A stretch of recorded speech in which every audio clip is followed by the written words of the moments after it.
Assalamualaikum warahmatullahi wabarakatuh. Perkenalkan, nama saya Cepinur Awalin dengan NPM 22700 2015. Di sini saya akan menjelaskan tentang rangkuman mata kuliah teknik tegangan tinggi dari pertemuan 1 sampai dengan pertemuan ke-7. Untuk yang pertama itu ada definisi dari tegangan tinggi, di mana untuk penggunaan tegangan tinggi dalam kehidupan sehari-hari dapat ditemui dalam bidang kedokteran melalui seperti alat rongsen, dan untuk di perkantoran seperti mesin fotokopi, dan untuk di sektor industri seperti penggunaan filter listrik, electrical precipitator, dan juga untuk pengecatan bubuk atau powder coating. Nah, namun pemanfaatan terbesar tegangan tinggi ini adalah pada distribusi energi listrik. Untuk secara umum, jika dikaitkan dengan sistem transmisi dan distribusi, tegangan tinggi merujuk pada tegangan yang melebihi 20 kV. Namun menurut standar dari International Electrotechnical Commission atau IEC, tegangan tinggi adalah tegangan yang lebih dari 1000 volt untuk arus bolak-balik atau arus AC, dan lebih dari 1200 volt untuk arus arah atau DC. Nah, untuk saat ini tegangan yang digunakan dalam sistem transmisi daya listrik telah mencapai dari 800 kV dan dibagi menjadi beberapa tingkat tegangan. Nah, untuk tingkat tegangannya sendiri yaitu di mana Eropa menggunakan frekuensi 50 Hz, Amerika 60, dan Indonesia 50. Dan untuk di Eropa tegangan low atau yang paling kecil yaitu berkisar antara 220 sampai dengan 240. Dan di Amerika yang paling kecil untuk satu pasarnya ada 120 volt. Dan di Indonesia ada 220 volt untuk satu pasar, dan yang tiga pasar ada 380. Dan untuk tegangan yang paling tinggi itu berada pada 800 kV, di mana yang digunakan oleh USSR, China, dan India. Dan untuk sejarah tegangan tinggi, yaitu yang pertama pada tahun 1866, pembangkitan energi listrik secara ekonomis mulai memungkinkan. Nah, kemudian pada tahun 1882, penyaluran energi listrik jarak jauh pertama berhasil dilakukan dari Misbach ke Munchen dengan jarak 57 km, di mana menggunakan daya 1,4 kW dan tegangan DC sebesar 2 kV. Nah, di tahun yang sama juga stasiun pembangkit listrik umum pertama mulai beroperasi di London. Nah, sejak saat itu berbagai penyedia listrik publik berkembang dengan pesat. Penelitian intensif juga dilakukan di seluruh dunia yang memungkinkan penyaluran tegangan tinggi ini dilakukan secara lebih ekonomis. Nah, ini untuk sejarah tegangan tinggi, di mana pada tahun 1912, yaitu penyaluran 110 kV dari Lillehammer ke Riese di Jerman. Kemudian tahun 1926 dan 1929 penyaluran 220 kV di Pennsylvania, Amerika Serikat, dan Rheinland-Pfalz di Jerman. Kemudian tahun 1936 penyaluran 287 kV di Boulder Dam, Amerika Serikat. Nah, kemudian selanjutnya tahun 1952 ada lagi penyaluran 380 kV di Swedia dari Hargsvangen ke Harrisburg. Kemudian tahun 1959 penyaluran 520 kV dioperasikan di Uni Soviet. Nah, tahun 1965 penyaluran tegangan tertinggi 700 35 kilovolt dari Manicouagan ke Montreal, Kanada. Nah, selanjutnya ada pembangkitan tegangan tinggi. Yang pertama untuk pembangkitan tegangan tinggi AC, di mana tegangan tinggi AC ini biasanya dibangkitkan menggunakan transformator uji tegangan tinggi satu fase. Nah, transformator ini mampu menghasilkan tegangan tinggi dengan bentuk gelombang sinus yang baik, dengan nilai puncak tegangan yang tidak boleh bervariasi lebih dari itu kurang lebih dari 5% dari tegangan efektifnya. Nah, selain menggunakan transformator, pembangkitan tegangan tinggi AC juga dapat dilakukan dengan rangkaian resonansi, baik dipasang secara seri maupun secara paralel, yang digunakan untuk mengurangi ukuran dan eksitasi yang diperlukan pada pengujian sistem isolasi. Nah, untuk pembangkitan tegangan tinggi DC, ini biasanya dibangkitkan melalui penyearah gelombang penuh atau juga bisa dengan setengah gelombang yang menggunakan dioda. Nah, ada beberapa metode penyearah yang digunakan, seperti penyearah setengah gelombang yang menghasilkan tegangan DC, di mana melalui proses konversi arus AC.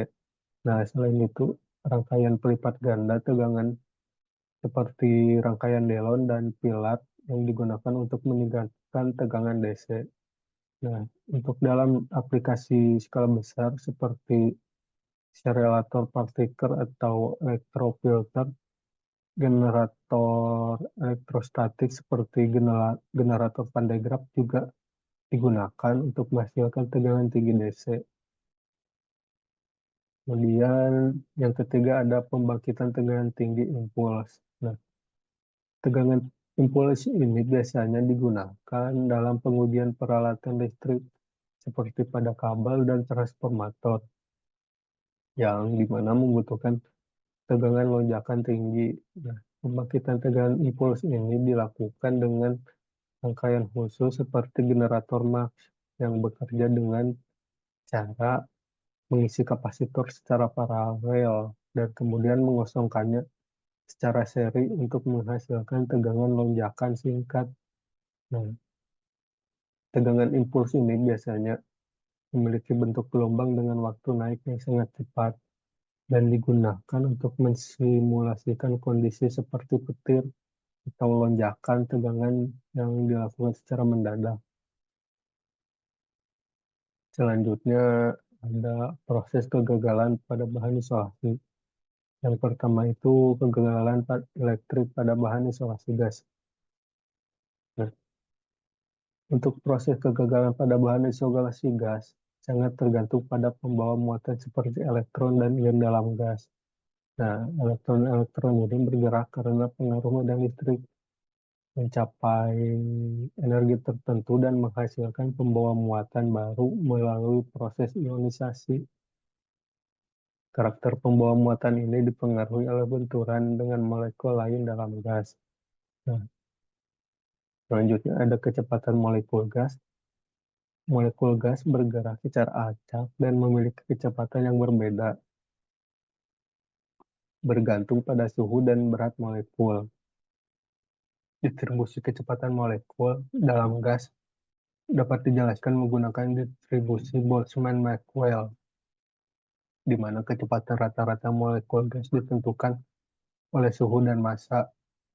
Selanjutnya ada proses ionisasi, di mana pada isolasi gas ini kegagalan disebabkan oleh proses ionisasi, di mana molekul gas dihantam oleh elektron-elektron yang dipercepat oleh medan listrik. Nah, proses ini menghasilkan lebih banyak elektron dan ion yang memperbesar jumlah pembawa muatan.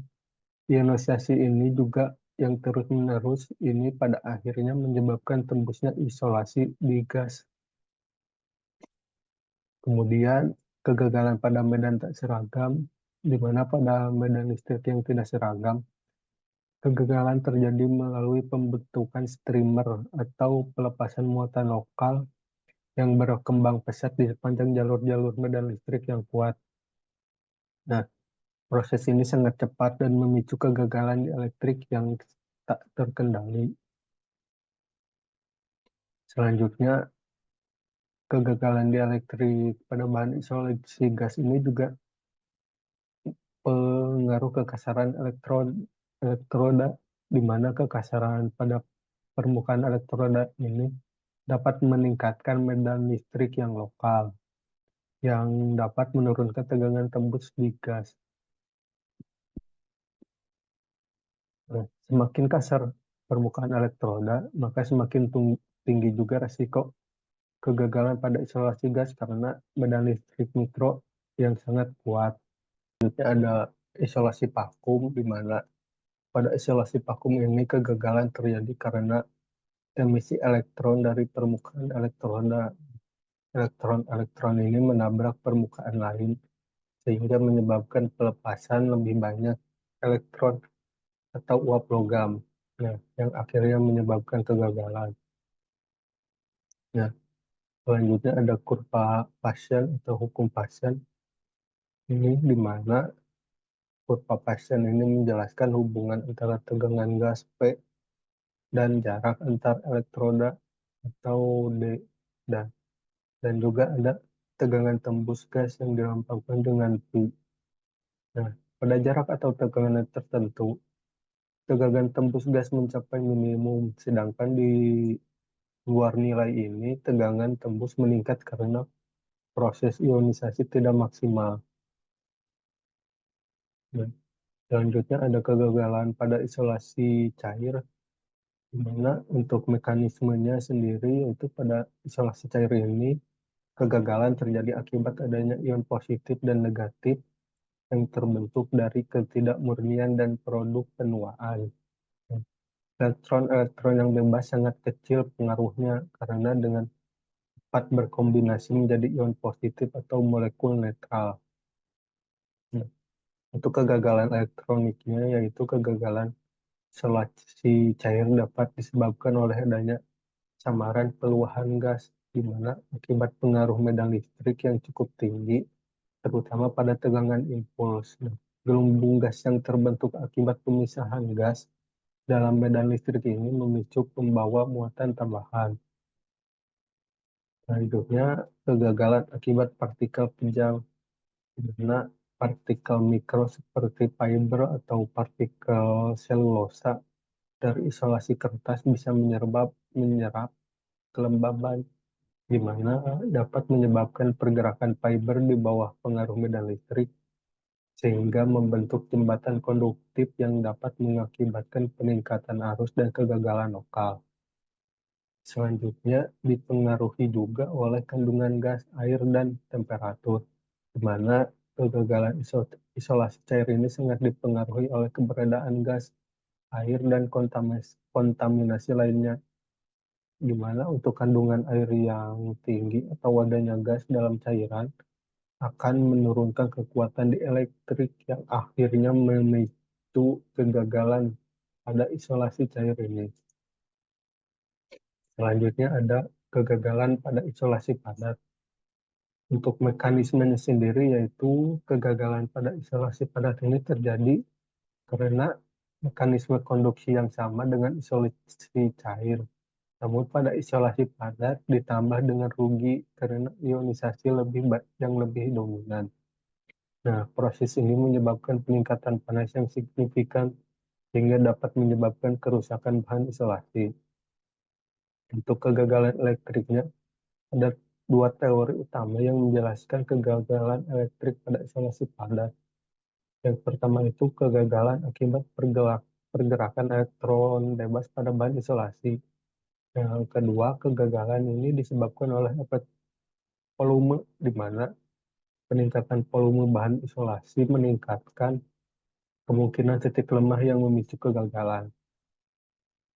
Selanjutnya ada kegagalan termal, di mana panas yang terperangkap dalam bahan isolasi padat karena tidak ada disipasi panas secara konveksi, sehingga dapat menyebabkan kenaikan suhu lokal yang mengakibatkan degradasi dan kegagalan bahan. Kemudian ada juga kegagalan jangka panjang atau erosi, di mana proses ini terjadi pada bahan isolasi yang mengalami tekanan listrik tinggi untuk jangka waktu lama. Nah, kegagalan ini terkait dengan proses penuaan bahan dan pengaruh dari teknik produksi yang kurang sempurna. Selanjutnya ada fenomena petir, di mana badai petir ini terbentuk ketika masa udara panas dengan kelembaban yang tinggi bergerak ke atas. Kondisi ini dipengaruhi oleh dua efek. Yang pertama, udara yang naik mengalami pendinginan sehingga mencapai titik kondensasi dan membentuk awan. Kemudian yang kedua itu pada ketinggian tertentu, butiran air mulai membeku yang juga melepaskan energi panas. Nah, proses ini memperkuat gerakan partikel udara dan memperbesar potensi terbentuknya awan petir. Nah, untuk proses peluhan petir, di mana petir merupakan peluhan listrik yang terjadi akibat perbedaan potensial yang sangat besar antara awan dan juga bumi atau antara dua awan. Nah, peluhan ini diawali oleh terbentuknya step leader atau pemimpin bertahap yang mendekati bumi. Nah, ketika step leader ini bertemu dengan muatan di permukaan bumi, maka akan terbentuk pelepasan energi besar yang kita lihat sebagai kilat. Nah, untuk jenis-jenis petir sendiri yaitu ada 4. Yang pertama, petir awan bumi negatif, di mana petir ini jenis yang paling umum dijumpai, di mana muatan negatif dari awan mengalir menuju bumi. Yang kedua ada petir awan bumi positif. Nah, untuk jenis ini biasanya lebih jarang terjadi dan biasanya berasal dari bagian atas awan yang bermuatan positif. Kemudian yang ketiga ada petir bumi awan, di mana peluahan terjadi dari bumi ke awan. Nah, biasanya pada benda tinggi seperti menara. Kemudian yang terakhir ada petir awan-awan, di mana terjadi antara dua awan dan tidak menyambar ke bumi. Nah, untuk karakteristik arus petir, di mana petir awan bumi negatif biasanya memiliki arus impuls dengan puncak sekitar 10 kilo ampere dan durasi beberapa mikrodetik. Petir positif meskipun lebih jarang, memiliki arus impul yang lebih panjang dan memindahkan muatan yang lebih besar sehingga lebih sering berbahaya. Kemudian ada fenomena petir berantai, di mana pada petir awan bumi negatif setelah keluhan pertama dapat terjadi keluhan lanjutan di jalur yang sama. Fenomena ini disebut dengan fenomena petir berantai. Ya, dalam kondisi ini, muatan dapat kembali mengalir dengan arus yang lebih cepat pada jalur yang sudah terionisasi, yang dapat terjadi beberapa kali berturut-turut. Kemudian efek-efek terhadap peralatan. Nah, petir menghasilkan medan elektromagnetik yang kuat atau LEMP, Lightning Electromagnetic Pulse, yang dapat menyebabkan kerusakan pada perangkat elektronik. Dan kemudian selain itu, arus petir juga dapat menyebabkan bahaya kebakaran akibat fenomena ekor arus, di mana arus berlanjut mengalir selama beberapa detik setelah sembaran utama. Kemudian ada pengaman petir. Nah, sistem penangkal petir bekerja dengan cara menangkap peluhan petir sebelum mencapai objek yang dilindungi. Ada beberapa metode perlindungan, salah satunya yaitu menggunakan batang penangkal petir yang ditempatkan pada titik tertinggi suatu bangunan. Selain itu juga terdapat metode bola petir digunakan untuk menentukan area perlindungan berdasarkan jari-jari kegagalan yang dihitung. Eh, Mungkin sekian dari saya. Mohon maaf bila terdapat masih banyak kekurangan. Assalamualaikum warahmatullahi wabarakatuh.